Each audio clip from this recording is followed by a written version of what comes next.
Hey guys good morning. আশা কৰোঁ সকলোৱে ভালে আছে। এফালে দেখিছে ল'ৰাটোৱে জোতা পিন্ধি আছে, স্কুল যাবৰ কাৰণে ৰেডি হৈছে। আজিকালি নিজে জোতা পিন্ধিব পৰা হ'ল আৰু এইফালে মোক বাই বাই কৰি আছে, আকৌ আহি পিনি মোক মৰম কৰিছে।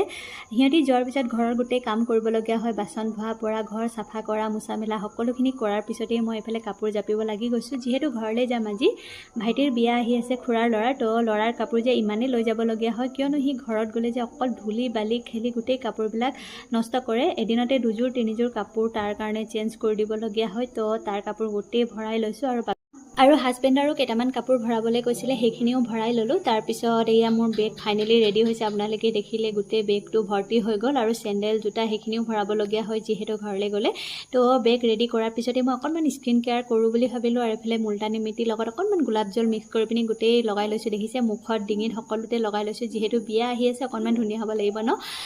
এতিয়াৰ পৰা কেইদিনমান বিয়াৰ ভিডিঅ'ই পাব আপোনালোকে। আজিলৈ আহোঁ, বাই বাই।